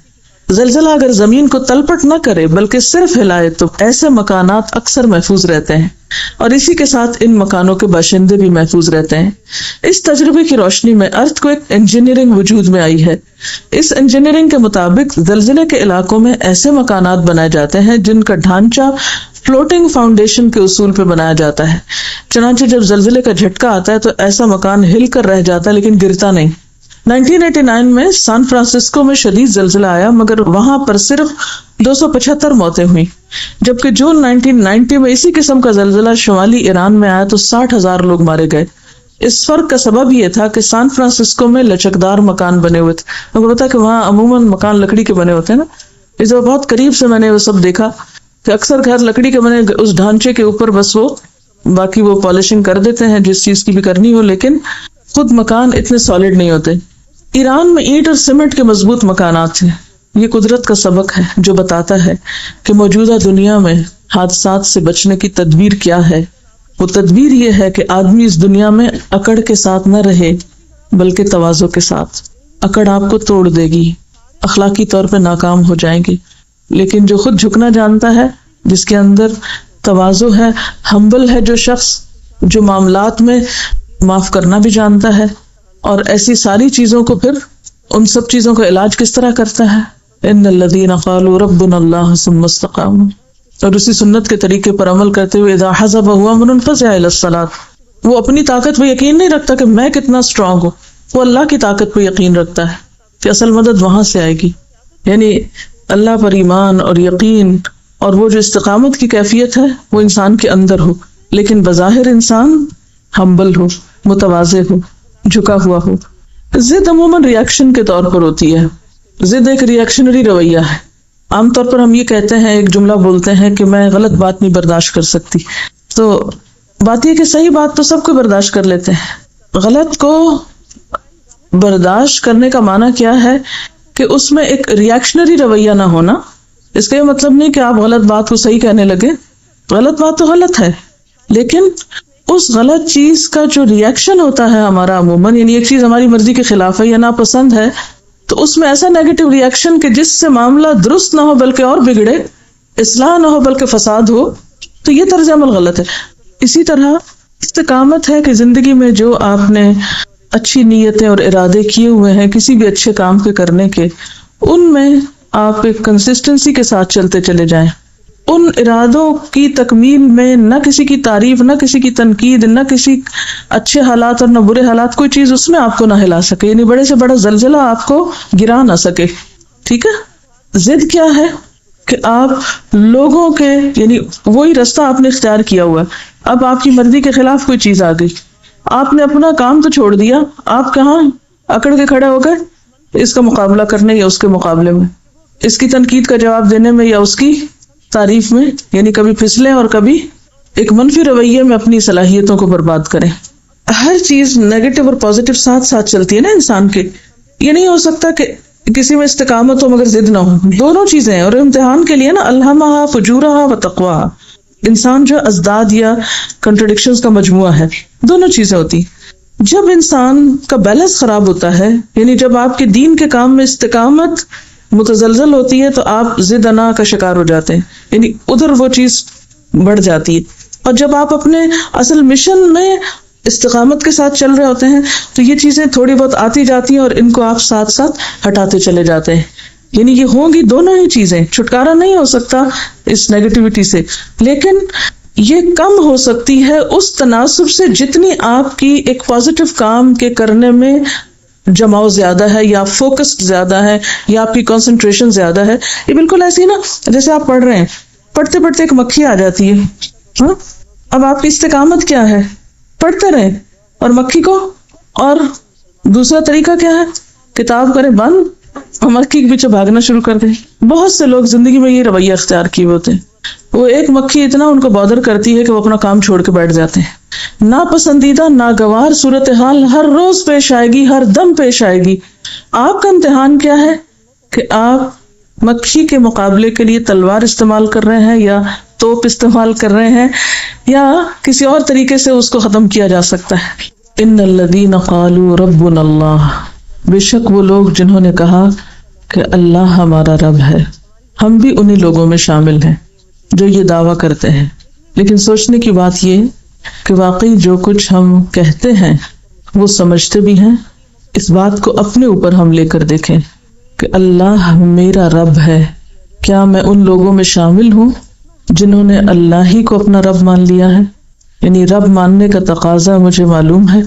کیا اللہ کو رب مان کر میں اپنی خوشی، غم، پریشانی اور دکھ میں اسی کی طرف رجوع کرتی ہوں، یا اپنی مشکلات کے حل کے لیے غیر رب سے توقعات رکھتی ہوں؟ کیا میں اللہ کو رب ماننے کے بعد اللہ کے دین پر استقامت اختیار کیے ہوئے ہوں؟ کیونکہ جب انسان اللہ کو رب مانتا ہے تو پھر ہو نہیں سکتا کہ اس کو بھول جائے، اس کا دامن چھوڑ دے یا اس کے دین کا راستہ چھوڑ دے۔ ان دین پر استقامت کا حال کیسا ہے؟ اور جو شخص اللہ کو رب مانتا اور استقامت اختیار کرتا ہے پھر اس کی زندگی سے خوف اور غم دور ہونے لگتے ہیں اور فرشتوں کی سرگوشیاں سنائی دینے لگتی ہیں کہ اللہ تخافوا ولا تحزنوا وابشروا بالجنۃ التي کنتم توعدون۔ کیا انتہائی رنج اور غم اور مشکل وقت میں میرے دل کی کیفیت اور حالت ایسی ہوتی ہے؟ پھر یہ کہ دین کے کام میں جب کوئی ناگوار صورتحال پیدا ہوتی ہے تو میرا رد عمل کیا ہوتا ہے؟ دین پر استقامت، اطمینان، یا پھر خوف، غم، غصہ، مایوسی اور بددلی؟ کیونکہ جو اللہ کو رب مان لیتا ہے اس کا عملی رویہ مختلف ہوتا ہے۔ کیا مشکلات کے وقت مجھے ایسا محسوس ہوتا ہے کہ فرشتے میرے دوست ہیں، میں تنہا نہیں ہوں، تنہا ہو کر بھی نحن اولیاؤکم فی الحیات الدنیا وفی الآخرہ؟ اگر مجھے اس بات پر یقین ہے کہ جنت میں مجھے میری پسندیدہ چیز ملے گی یا میری تمام خواہشات پوری ہوں گی، وَلَكُمْ فِيهَا مَا تَشْتَهِي أَنفُسُكُمْ، تو کیا میں اللہ کی اطاعت میں اس دنیا کی چند خواہشات قربان کر سکتی ہوں؟ کیا میرا اخلاق اور کردار ایسا ہے کہ میں اللہ کی مہمان بن سکوں؟ نزلا من غفور الرحیم، کیونکہ اللہ تعالیٰ کے مہمان تمام لوگ نہیں ہوں گے، اس کے خاص بندے ہوں گے۔ پھر ومن احسن قولا ممن دعا کے حوالے سے لوگوں کو اللہ کی طرف بلانا میری ترجیحات میں کس نمبر پر ہے؟ کیا اپنی دنیا کے کاموں سے فارغ ہو کر وقت بچے تو اللہ کی طرف لوگوں کو بلاتی ہوں، یا میری پرائرٹی نمبر 1 اللہ کی طرف بلانا ہے، اور باقی کام اس کے مطابق ایڈجسٹ ہوتے چلے جاتے ہیں۔ یہ بالکل ایسا ہی ہے کہ مثال کے طور پر اگر آپ کے پاس ایک گلاس ہے، تو اگر گلاس میں آپ چند پتھر ڈال دیں تو گلاس بظاہر بھرا ہوا نظر آئے گا، لیکن اس کے باوجود بھی ابھی کچھ گیپس ہوں گے جس میں آپ بجری ڈال سکتے ہیں۔ مثلا بجری ڈالنے کے بعد یوں لگے گا جیسے بھر گیا، لیکن پھر بھی ابھی کچھ ہوگی چیز، یعنی گنجائش ہوگی کہ جس میں آپ ریت ڈال سکتے ہیں۔ ریت ڈالنے کے بعد بظاہر یہ لگے گا کہ جیسے اب کچھ بھی جگہ نہیں باقی، لیکن اگر آپ اس پہ پانی ڈالیں تو پانی اس کے اندر اپنی جگہ بنا لے گا۔ تو بالکل اسی طرح ہماری زندگی اور ہمارا وقت یا ہمارا ایک دن بھی ایک خالی جگ کی طرح ہے، ایک خالی گلاس کی طرح ہے۔ اس کو ہمیں یا تو پہلے درجے پہ پانی سے بھر دینا ہے، یا ریت سے بھرنا ہے، یا بجری سے، یا پتھر سے۔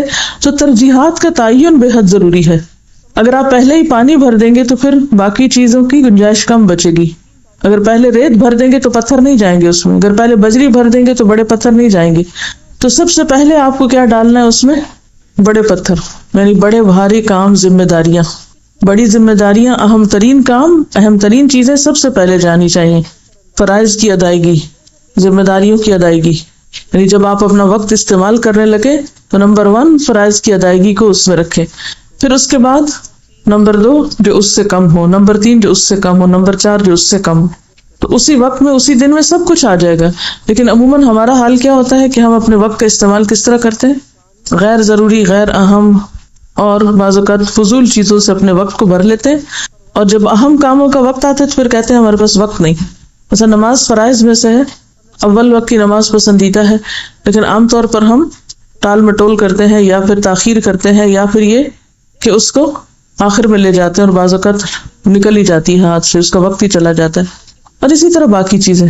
تو ومن احسن قولا ممن دعا الی اللہ، یہ تو بات احسن قول یعنی سب سے اچھی بات ہے، سب سے عمدہ ترین کاموں میں سے ہے کہ آپ لوگوں کو اللہ کی طرف بلائیں، اللہ سے جوڑیں۔ اب اگر ہم یہ کہیں کہ ہمارے پاس وقت ہی نہیں ہے اور ہم کر ہی نہیں سکتے، تو آپ پھر کیا کر رہے ہیں؟ اس سے اہم کام کون سا ہے جو آپ کر رہے ہیں؟ اور پھر وہ صرف یہ نہیں ہے کہ من احسن قولا ممن دعا الی اللہ، بلکہ اس کے ساتھ وعمل صالحا، خود بھی نیک کام کرنا ہے۔ تو من احسن قولا ممن دعا الی اللہ کے تحت لوگوں کو اللہ کی طرف بلانا اور نیکیوں کا شوق رکھنا میری ترجیحات میں کس نمبر پر ہے؟ اور پھر یہ کہ وعمل صالحا کے مطابق کیا میں جو کہتی ہوں وہ کرتی بھی ہوں، کیونکہ صرف لوگوں کو نہیں بلانا بلکہ خود بھی کرنا ہے۔ وقال اننی من المسلمین، اور اس بات کا اظہار کہ میں مسلمانوں میں سے ہوں، کیا مجھے اپنے مسلمان ہونے پر شرمندگی یا جھجک تو نہیں؟ یعنی میں برملا لوگوں کو کہہ سکتی ہوں کہ ہاں میں اللہ کی تابعدار ہوں، اللہ کی فرما بردار ہوں۔ یعنی عموماً ایسا ہوتا ہے نا کہ جب آپ دین کے کسی حکم پر عمل کرنے لگتے ہیں تو لوگ اس پر آبجیکٹ کرتے ہیں اور کہتے ہیں کہ تم بھی عجیب شخص ہو، اس کے کرنے کی کیا ضرورت ہے، یہ کام بھی کوئی اہم کاموں میں سے ہے۔ مثلا آپ خود ایک لسٹ بنا سکتے ہیں کہ کون کون سے کام معاشرے کی نظر میں اہم نہیں ہے، اور جب لوگ ان کو کرنے لگتے ہیں تو وہ ان کی نظر میں اجنبی ہو جاتے ہیں۔ مثلاً قرآن کا پڑھنا، سیکھنا، سکھانا، اپنے فرائض کی ادائیگی کرنا، ہر موقع پر اپنے حیا کا پاس رکھنا، اپنے لباس کا خیال کرنا، یہ تمام وہ چیزیں ہیں جو معاشرے میں اس وقت ایک اجنبی بن گئی ہیں۔ تو ایسے میں ہماری کیفیت اور ہماری حالت کیا ہوتی ہے؟ ہم کیا کرتے ہیں؟ وقال اننی من المسلمین، کیا آپ کہہ سکتے ہیں کہ میں تو مسلمان ہوں، میرے اسلام کا تقاضا یہ ہے کہ میں یہ سب کچھ کروں؟ امت مسلمہ کی حیثیت سے جو آپ کی ذمہ داریاں ہیں ان کو ادا کرنا، اکثر ایسے ہی ہوتا ہے کہ لوگ کہتے ہیں کہ اب ایک عورت کی ذمہ داریوں میں یہ تھوڑی ہے کہ وہ دوسروں کو بھی دین کی طرف بلائے، اس کی تو عبادت یہ کہ بس صرف گھر کے کام کر لے اور کافی۔ کیا صحابیات کی زندگی ایسی ہی تھی کہ انہوں نے صرف اپنے گھروں کو ہی سجایا اور بنایا اور دین کی خدمت کو کوئی کام نہیں کیا؟ کیا برائی اور بھلائی اپنی نوعیت اور انجام میں برابر ہیں؟ کیونکہ قرآن تو کہتا ہے لا تستوی الحسنۃ ولا السیئۃ ادفع بالتی ہی احسن۔ کیا میں برائی کے بدلے میں بھی اچھائی کر سکتی ہوں؟ یہ ہے اصل امتحان۔ کیا میں برائی کے بدلے میں اچھائی کر سکتی ہوں؟ جب لوگ میرے ساتھ اچھا نہ کریں تو کیا میں پھر بھی اچھا کرنے کی سکت رکھتی ہوں؟ عام طور پر ہم جب کوئی ہمارے ساتھ اچھا نہ کرے تو ہم بھی جواب میں کیا سمجھتے ہیں کہ اب بدلہ لینا ہمارا حق ہے، ہم کمزور نہیں ہیں، ہم ثابت کرنا چاہتے ہیں کہ ہم بھی جان رکھتے ہیں۔ لیکن قرآن تو بالکل اس سے برعکس چیز بتاتا ہے کہ اچھائی کے لیے کیا کرو؟ برائی کے بدلے میں اچھائی کرو، صرف اچھائی کے بدلے میں اچھائی نہیں، برائی کے بدلے میں اچھائی۔ اور جب تک یہ اخلاق ہمارے اندر پیدا نہیں ہوگا تو من احسن قولا ممن دعا الی اللہ کا عمل ہو ہی نہیں سکتا۔ پھر سوال ہے کہ کتنے لوگ ایسے ہیں جو میرے دوست تھے لیکن اب مخالف ہیں، ایسا کیوں ہوا؟ یعنی کتنے ہی لوگ میرے آس پاس ایسے تھے جو میرے چاہنے والے تھے لیکن اب وہ میرے مخالفین میں شامل ہیں، کیا اس میں آپ کا قصور تو نہیں کہ آپ نے برائی کے بدلے میں اچھائی نہ کی ہو؟ کہیں ایسا تو نہیں کہ برائی کے بدلے میں ان کی طرف سے آنے والی تکلیف یا اس کے بدلے میں آپ نے بھی ویسا ہی بے رخی کا رویہ دکھایا ہو؟ کیا میں اپنی عاقبت کو بہتر بنانے کے لیے مشکل مراحل میں صبر کا رویہ اختیار کر سکتی ہوں؟ ادفع بالتی ہی احسن فاذا الذی بینک وبینہ عداوۃ کانہ ولی حمیم وما یلقاها الا الذین صبروا. یہ سب کچھ صبر کا تقاضا کرتا ہے، لیکن جب ہم صبر کا رویہ اختیار کرنے لگتے تو شیطان وسوسے ڈالتا ہے، وہ کہتا ہے یہ تو کمزور لوگوں کا کام ہے. تو اگر اللہ کے دین کا کام کرتے ہوئے شیطان مجھے وسوسہ ڈالے تو میں کیا کرتی ہوں؟ یعنی اس اخلاق کو اختیار کرنے میں وما یلقاها الا الذین صبروا وما یلقاها الا ذو حظ عظیم واما ینزغنک من الشیطان نزغ فاستعذ باللہ. تو کیا میں واقعی اللہ سے مدد طلب کرتی ہوں، اور کیا میں یقین رکھتی ہوں کہ انہ هو السمیع العلیم ہے؟ کیا میری دعا میں اتنا یقین، خلوص، تڑپ اور بھروسہ ہے اللہ کی ذات پر کہ واقعی مجھے محسوس ہو کہ اللہ نے میری دعا سن لی ہے؟ اور اگر یہ سب کچھ نہیں ہے میرے اخلاق میں، یعنی یہ ساری باتیں جو اوپر گزری ہیں، تو پھر میرے لیے لمحہ فکریہ ہے کہ میرا قرآن کے ساتھ تعلق کیسا ہے. سب سے زیادہ بدقسمت انسان وہ ہے کہ جس نے رب کو نہ پایا ہو، جو رب کو نہ پہچانے، اس کی عظمت کو نہ جانے. سیریا یا شام کے ایک پروفیسر ہیں استاذ خوزی الرفاعی، وہ ایک سفر کے تحت اندلس گئے، اسپین گئے. وہاں انہوں نے غرناطہ میں الحمرا نامی محل دیکھا جو مسلم دور حکومت میں بہت اہتمام سے بنایا گیا. اپنے سفر نامے میں انہوں نے جو باتیں لکھی ان میں سے ایک یہ ہے کہ وہاں ایک دیوار پر ایک قصہ لکھا ہوا ہے. کہا جاتا ہے کہ میکسیکو کا ایک سیاح جس کا نام آری ایکاسا تھا، وہ اپنی بیوی کے ساتھ الحمرا کو دیکھنے کے لیے یہاں آیا، اور جب کہ وہ اس کی کشش سے غیر معمولی متاثر ہو کر اس کو دیکھنے میں محو تھا، یعنی اتنا محو تھا اس کو دیکھنے میں کہ اس نے ایک اندھے فقیر کو دیکھا جو اس کی بیوی کے قریب ہو کر اس سے صدقہ مانگ رہا تھا. سیاح نے اپنی بیوی سے کہا کہ اے خاتون، اس کو زیادہ دو اور خوب دو، کیونکہ دنیا میں اس سے بڑی بدبختی اور کوئی نہیں کہ آدمی غرناطہ میں اندھا ہو، یعنی غرناطہ میں رہے اور اندھا ہو اور وہ الحمرا نہ دیکھ سکے. تو اس سیاح کو سب سے زیادہ بدبختی کیا نظر آئی کہ ایک شخص الحمرا کے سامنے کھڑا ہو اور وہ آنکھوں سے محروم ہو اور اس محل کو دیکھ نہ سکے. مگر ایک اور بدبختی ہے جو اس قسم کی سب بدبختیوں سے زیادہ بڑی بدبختی ہے اور جو آخرت میں پیش آئے گی. وَمَنْ كَانَ فِي هَذِهِ أَعْمَى فَهُوَ فِي الْآخِرَةِ أَعْمَى وَأَضَلُّ سَبِيلًا. جو شخص اس دنیا میں اندھا رہا اور آخرت میں بھی وہ اندھا ہی رہے گا، وہ آخرت میں بھی اندھا ہی رہے گا اور بہت زیادہ دور ہوگا راستے سے. اضل سبیلا یعنی رستہ کھو دے گا. آخرت وہ جگہ ہے جہاں اللہ رب العالمین اپنے تمام جمال اور کمال کے ساتھ جلوہ فرما ہوگا. وہاں انسان اپنے رب کو اس طرح دیکھے گا جیسے موجودہ دنیا میں 14ویں کے چاند کو دیکھتا ہے، جیسے حدیث میں آتا ہے. ایسی حالت میں وہ شخص کتنا زیادہ بدبخت ہوگا جو اللہ کی ہستی کو دیکھنے سے محروم ہوگا، جو ہر قسم کے جمال اور کمال کا سرچشمہ ہے، منبع ہے.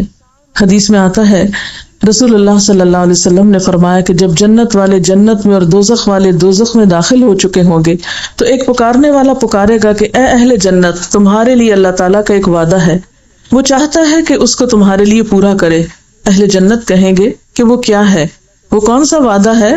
انک لا تخلف المیعاد، وہ کون سا وعدہ ہے کہ جو اللہ تعالیٰ پورا کرے گا. اہل جنت کہیں گے کہ وہ کیا ہے؟ کیا ہمارے پلڑے بھاری نہیں کر دیے گئے؟ کیا ہمارے چہروں کو روشن نہیں کر دیا گیا؟ اور اللہ تعالیٰ نے ہم کو جنت میں داخل کر دیا اور آگ سے بچا لیا. جب یہ سب ہو جائے گا تو پھر ایک پردہ اٹھے گا، ایک پردہ کھولا جائے گا، پھر وہ اپنے رب کو دیکھنے لگیں گے. بس خدا کی قسم کوئی نعمت جو اللہ نے انہیں دی ہے وہ ان کے لیے اللہ کو دیکھنے سے زیادہ محبوب نہ ہوگی اور نہ اس سے زیادہ ان کی آنکھوں کو ٹھنڈی کرنے والی کوئی چیز ہوگی.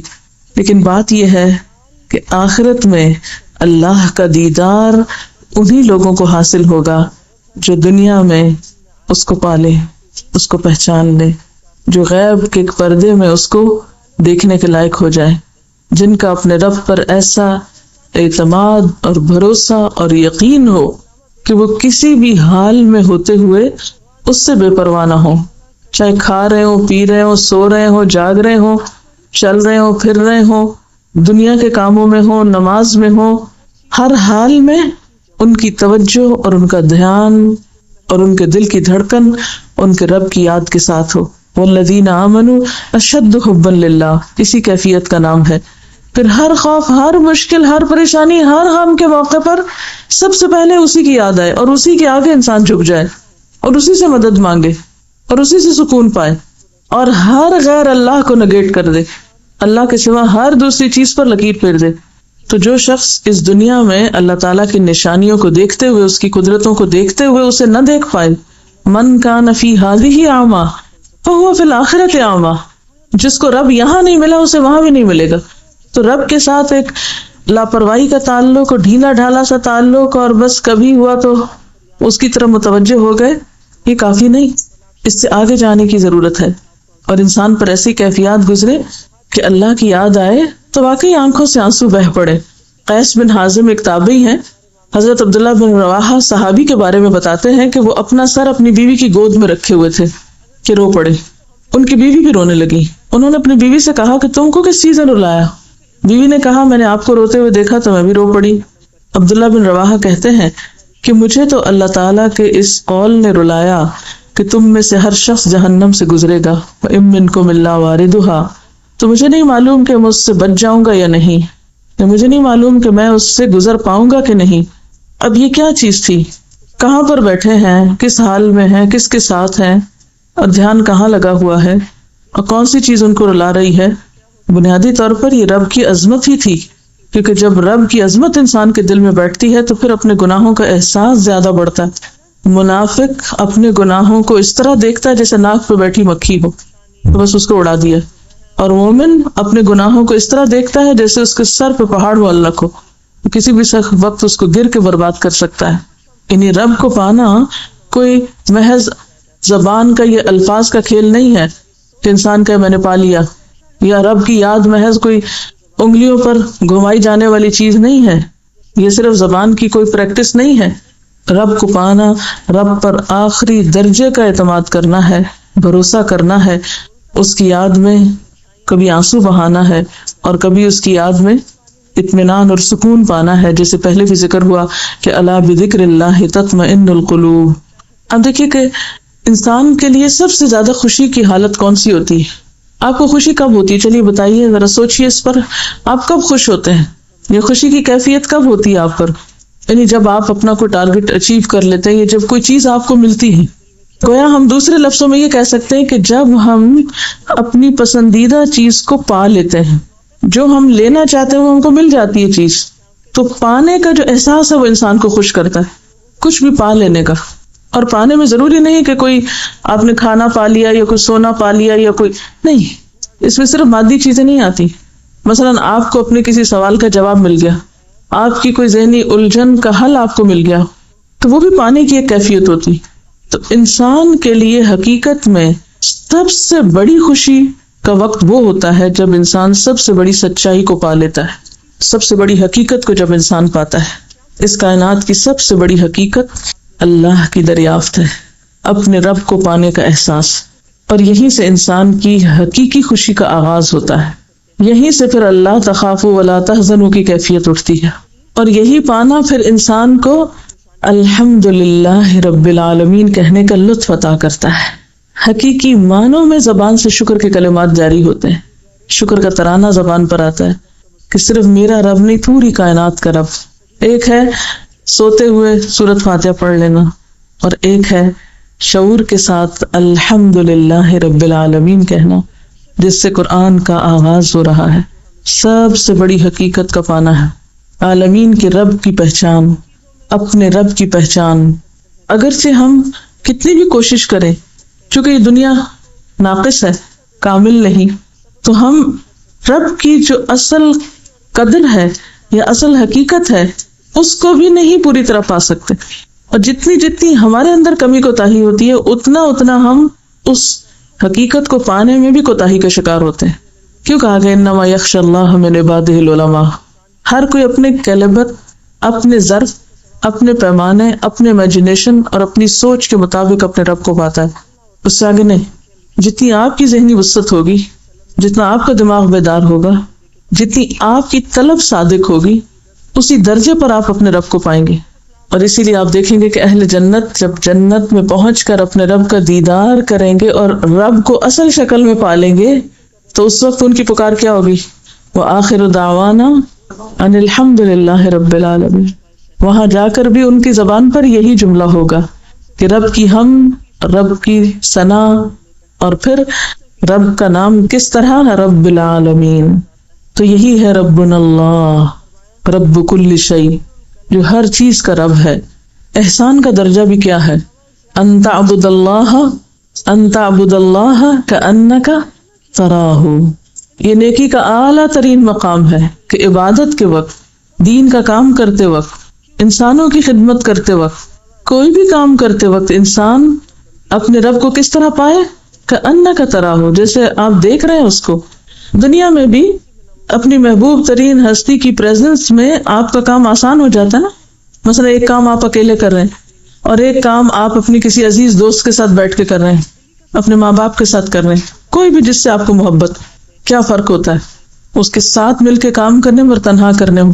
ہوتا ہے فرق؟ کوئی کیا؟ ایک سپورٹ تو ہوتی ہے لیکن فیلنگ کیا ہوتی ہے؟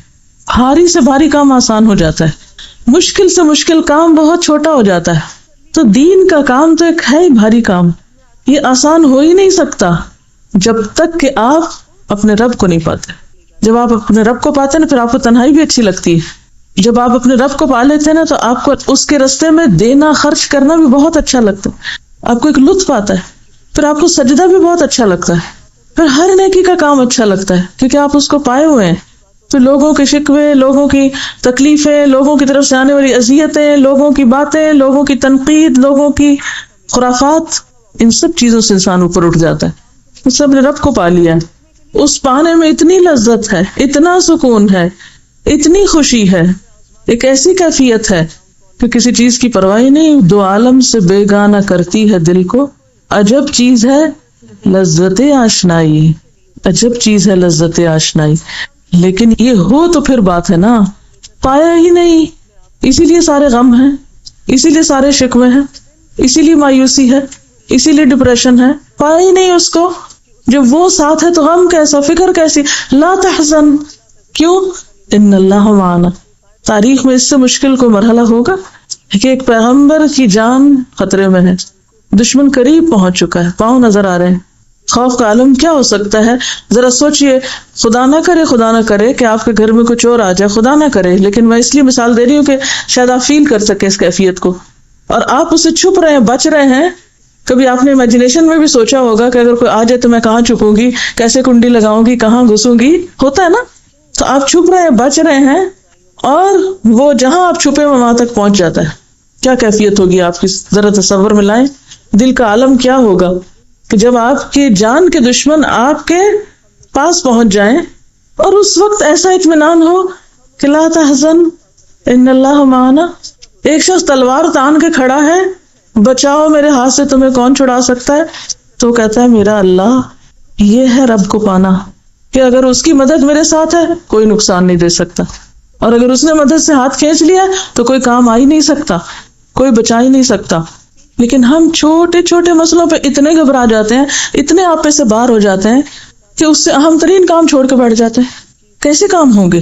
کیسے آپ آگے بڑھیں گے اگر ہر چیز آپ کو گرانے اور توڑنے اور ضائع کرنے کے لیے کافی ہے؟ چھوٹی چھوٹی، یعنی ابھی ہوا کا جھونکا چلا نہیں تو آپ گر پڑے. تو اللہ کے راستے میں اگر آپ نکلے ہیں تو پھر آپ کو ایمان کی مضبوطی کی ضرورت ہے، اور جب تک اس کو نہیں پایا اس کے راستے میں کام ہو نہیں سکتا جب تک اس کے لیے خود کو خالص نہیں کرتے.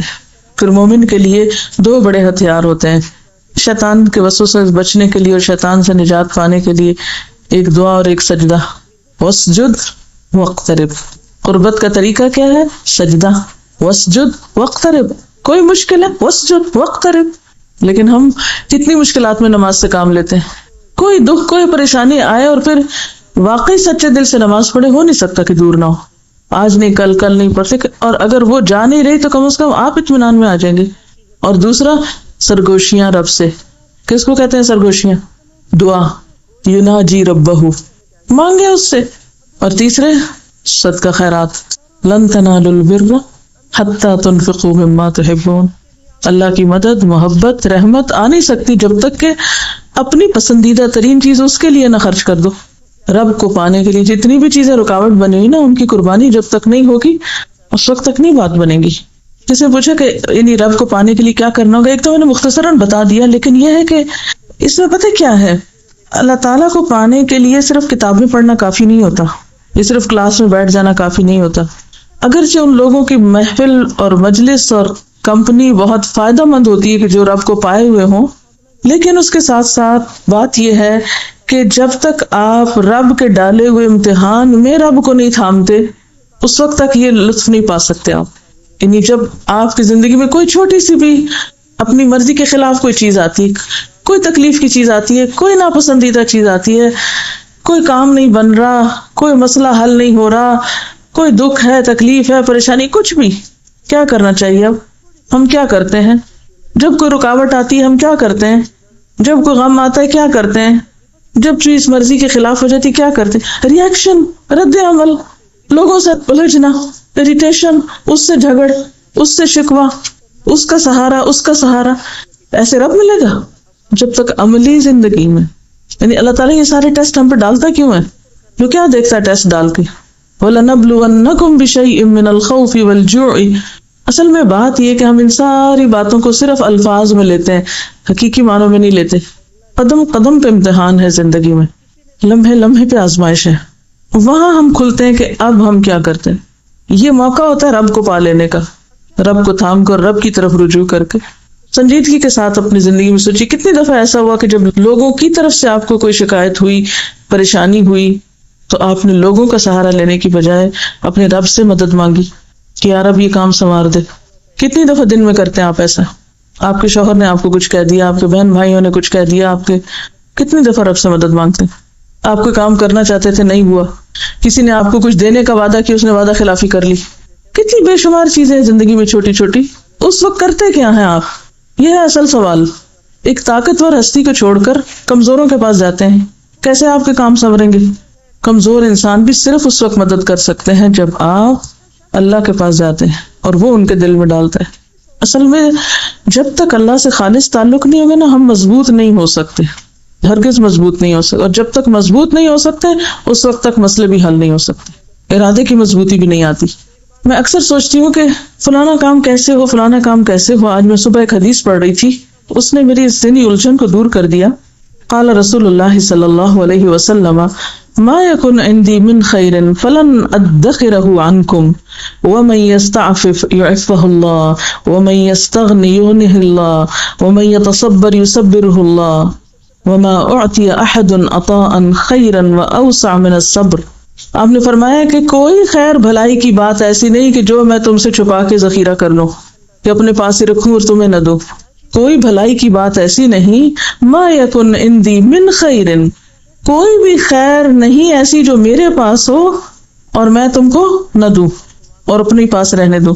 تو ان خیر اور بھلائیوں میں سے جو بات میں تم کو بتانے والا ہوں وہ کیا ہے کہ جو پاک دامنی اختیار کرنا چاہے گا اللہ اس کو عطا کر دے گا، جو استغنا برتے گا اللہ اس کو غنی کر دے گا، اور جو صبر کرنا چاہے گا اللہ اس کو صبر دے دے گا. اور صبر سے بڑھ کر اور وسیع تر تو کوئی عطا ہے ہی نہیں جو کسی کو دی گئی ہو. اب ان تینوں چیزوں میں جو عفت و پاک دامنی اختیار کرنا چاہے گا اللہ اس کے لیے آسانی کر دے گا، جو غنی ہونا چاہے گا، بے پرواہ ہونا چاہے گا اللہ اس کو کر دے گا، اور جو صبر کرنا چاہے گا اللہ اس کو دے دے گا. تو اس میں کس پہ ڈالا گیا پھر سب کچھ؟ بندے پہ ڈالا گیا. کرنا چاہو گے تو مل جائے گا. وَمَا يُلَقَّاهَا إِلَّا الَّذِينَ صَبَرُوا وَمَا يُلَقَّاهَا إِلَّا ذُو حَظٍّ عَظِيمٍ. تو صاحب قسمت ہونے کے لیے صبروں کی کیفیت اختیار کرنی ہوگی. اور صبر کیسے آتا ہے؟ مَن يَتَصَبَّرْ يُصَبِّرُهُ اللَّهُ. جو صبر کرنا چاہے گا اس کو صبر ملے گا، اور جو صبر کرنا ہی نہیں چاہتا اس کو صبر نہیں ملے گا. جو صبر کا ارادہ کرے گا، نیت کرے گا کہ مجھے کرنا ہے، روکے گا جو اپنے آپ کو، اللہ اس کے لیے اس کو آسان کر دے گا. اور صبر سے بڑھ کر تو بڑی نعمت کسی کے پاس ہے ہی نہیں. اب آپ دیکھیں کہ جتنی بھی آپ کی زندگی میں مشکلات آتی ہیں ان کو آپ دو طریقوں سے حل کر سکتے ہیں، ایک صبر اور ایک بے صبری. صبر کیسے؟ صبر کے ساتھ مشکلات کا حل کیسے؟ وَاسْتَعِینُوا بِالصَّبْرِ وَالصَّلَاةِ. کیسے؟ صبر کے ساتھ کیسے؟ انتظار کرو، انتظار کرو، سپیس دو، مہلت دو. ذرا رک جاؤ، ٹھہر جاؤ، کیوں جلدی کرتے ہو؟ ہماری سب سے بڑی مشکل جلد بازی۔ اصل مشکل یہ ہے کہ ہم سب قرآن بھی پڑھ جاتے ہیں، دین کی خدمت بھی شروع کر دیتے ہیں، مگر محسوس نہیں ہوتا کہ وہ اخلاق ہمارے اندر آ گیا ہے جو قرآن پیدا کرنا چاہتا ہے، جو کان خلقہ القرآن تھا وہ نہیں نظر آتا۔ اور اس کی بنیادی وجہ کیا ہے؟ ربنا اللہ کہتے تو ہیں لیکن پایا نہیں۔ کہاں سے پتہ چلتا ہے؟ خوشی اور غم کے مواقع، نعمت کے ملنے اور چھننے پر ہمارے رویے، ہمارے معاملات اور ہماری بے صبری اور ہمارا دین پر استقامت کا اختیار نہ کرنا۔ ہمارے اپنے گھروں میں یا خاندان میں تعلقات اچھے کیوں نہیں ہوتے؟ ہم اپنے اوقات کو کس طرح استعمال کر رہے ہیں؟ پھر ہم اپنا فیصلہ کریں کہ ہم کامیابی کے راستے پہ جا رہے ہیں یا ناکامی کی طرف بڑھ رہے ہیں، اور اس کا ہمیں احساس تک بھی نہ ہو۔ اور یہاں بھی جو کہتے ہیں نا ادفع باللتی ہی احسن فاذا الذی بینک وبینہ عداوۃ کانہ ولی حمیم، یہ اتنا افیکٹو فارمولا ہمارے لیے کیوں افیکٹو نہیں ہے؟ ہمارے لیے کیوں فائدہ مند نہیں ہے؟ ہمارے ذریعے دین کو وسعت کیوں نہیں مل رہی؟ ہمارے ذریعے انسانیت کا بھلا کیوں نہیں ہو رہا؟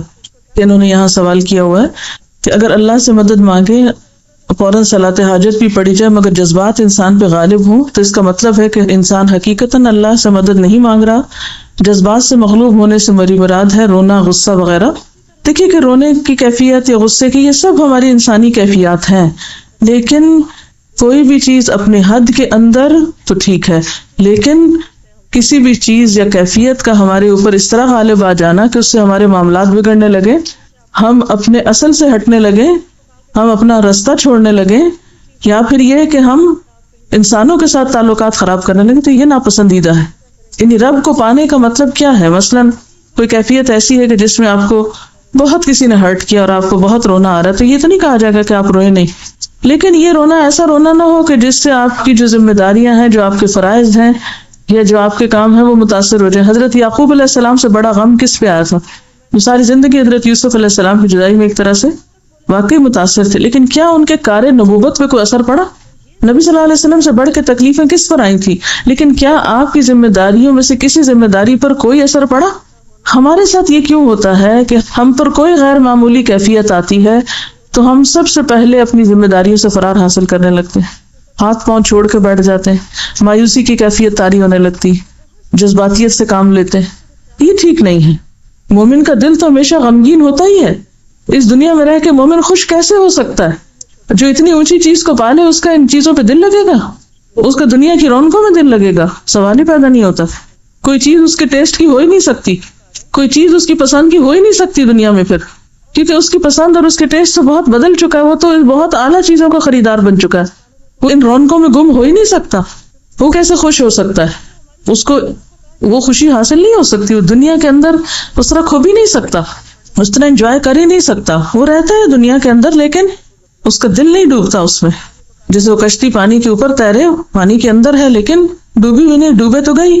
تو اسی طرح مومن بھی دنیا میں رہتا ہے، ان سب چیزوں کو استعمال کرتا ہے، لیکن کسی بھی چیز کی محبت اس کو ناکارہ نہیں بناتی۔ اسی طرح جیسے غصہ ہے، غصہ اپنی جگہ ہے، غصہ آئے گا، مرضی کے خلاف چیزوں کی تو غصہ کیسے نہیں آئے گا، لیکن غصے میں بد اخلاقی کی حدوں کو جا چھونا اور غصے میں اس طرح آپے سے باہر ہونا کہ انسان اللہ کی حدود پار کرنے لگے یا انسانوں کے حق دینے سے انکار کر دے، تو یہ غیر حکیمانہ چیز ہے۔ ایمان اتنی وزنی چیز ہے کہ آپ کی شخصیت میں ایک ٹھہراؤ آتا ہے، استقامت آتی، اسٹیبلٹی آتی، اعتدال آتا ہے۔ یہ جو بات ہے نا موڈ سوئنگز، وہ کیا چیز ہوتی ہے؟ موڈ سوئنگز مومن کو تو کسی موڈ سوئنگ کا نہیں پتا ہوتا۔ کیا رب کو پانا مستقل خوف کی کیفیت ہے؟ ہرگز نہیں، مستقل ٹھہراؤ کی کیفیت ہے، مستقل ٹھہراؤ کی کیفیت ہے۔ غم میں بھی ٹھہراؤ، خوشی میں بھی ٹھہراؤ، کسی سے ناراضگی میں بھی ٹھہراؤ، کسی سے محبت میں بھی ٹھہراؤ، ہر چیز میں ایک ٹھہراؤ۔ رب کو اگر ہم پہلے لفظ کا پتہ چلے یہ رب کیا ہے تو اس سے زیادہ بات سمجھ میں آئے گی۔ حضرت ابراہیم علیہ السلام نے رب کا تعارف کن الفاظ میں کروایا تھا؟ قرآن پاک میں آتا نا، افرأیتم ما کنتم تعبدون انتم وآباؤکم الاقدمون فانہم عدو لی الا رب العالمین۔ کون ہے رب؟ الذی خلقنی فہو یہدینی والذی هو یطعمنی ویسقینی واذا مرضت فہو یشفینی، اور اس میں مرض روحانی جسمانی سب آتی۔ والذی یمیتنی ثم یحیینی والذی اطمع ان یغفر لی خطیئتی یوم الدین۔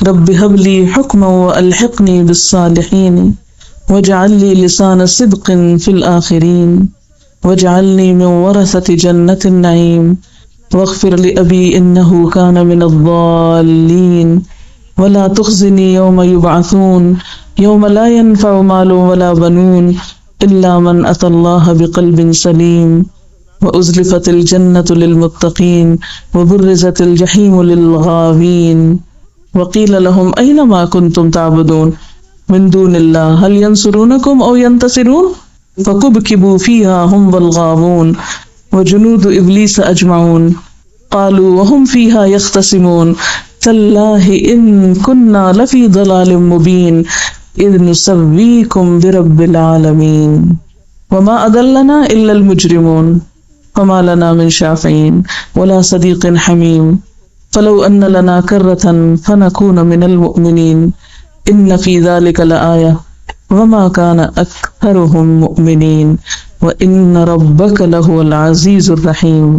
یہ ہے پوری کیفیت، پورے ڈائلاگ جو ہے وہ رب کی پہچان اور رب کے ساتھ جس کا تعلق مضبوط ہوتا ہے اس کے پھر احساسات، اور جو رب کے علاوہ غیر رب پر توکل کرتے ہیں پھر ان کی کیفیات اور ان کا انجام. سورۃ شعراء ہے آیت نمبر 75 سے. اصل بات یہ ہے کہ رب وہ ہے جس کے ہاتھ میں ہم اپنا ہر نفع اور نقصان سمجھتے ہیں، جس پر اپنی ساری توقعات اور تمنائیں اور آرزویں رکھتے ہیں، ہر مشکل میں اور ہر غم میں جس کو سب سے پہلے رکھتے ہیں. اور پھر الذی خلقنی فہو یہدینی، اسی سے رہنمائی طلب کرتے ہیں. یطعمنی ویسقینی، یہی فکر ہے نا ہماری. اذا مرضت فہو یشفینی، تو اپنی ساری حاجات، ساری تمنائیں، ساری توقعات، سب کچھ اسی کے ساتھ. مشکل یہ ہے کہ ہم سمجھتے ہیں شرک کرتے ہیں وہ کافر اور وہ معلوم نہیں کہاں کہاں کے لوگ اور وہ، لیکن ہم نے اپنے دل کے خانوں میں جس چیز کو بٹھایا ہوا ہے، کسی کو رزق کا مالک سمجھتے ہیں، کسی کو صحت کا مالک سمجھتے ہیں. پھر آپ دیکھیں کہ رب کو پانے کے لیے رب ہب لی حکما والحقنی بالصالحین، یہ پورا ایک کانسیپٹ کلیئر ہو جاتا ہے اگر ان آیتوں پہ آپ غور کر لیں. اصل میں یہ سب چیزیں ہیں، یہ یقین، توکل اور رب پر اعتماد اور بھروسے، اور ان سب کے خلاصے ایمان سے متعلق جو غیب سے تعلق رکھتا ہے. یہ کوئی مادی چیز نہیں ہے کہ جو آپ کو ایک کتاب کی شکل میں آپ کو دے دوں گی کہ یہ آپ رب پہ یقین اور معرفت لے لیں مجھ سے اور اس کو استعمال کریں اس نسخے کو. یہ اپنی ذات سے باہر نکل کر، یعنی اپنے آپ کو ڈی کنڈیشن کرنا پڑے گا. جن چیزوں پہ آپ نے بھروسے کیے ہوئے ہیں نا، یا جن چیزوں میں آپ سکون ڈھونڈتے ہیں، ان سب کو توڑنا پڑے گا. ان سے نکل کر پھر واقعی ایمان لانے کی کیفیت جب تک نہ ہو، اس کے لیے کوئی لگا بندہ فارمولہ آپ کو نہیں دیا جا سکتا. کرنے کا کام یہ ہے کہ اپنے اوپر لازم کر لیں، کچھ بھی جو بیتے خود پر اسے رب کے ساتھ شیئر کرنا، رب سے ہی مدد مانگنی. سبحانک اللہم و بحمدک، نشہد ان لا الہ الا انت، نستغفرک و نتوب الیک. والسلام علیکم و رحمۃ اللہ وبرکاتہ.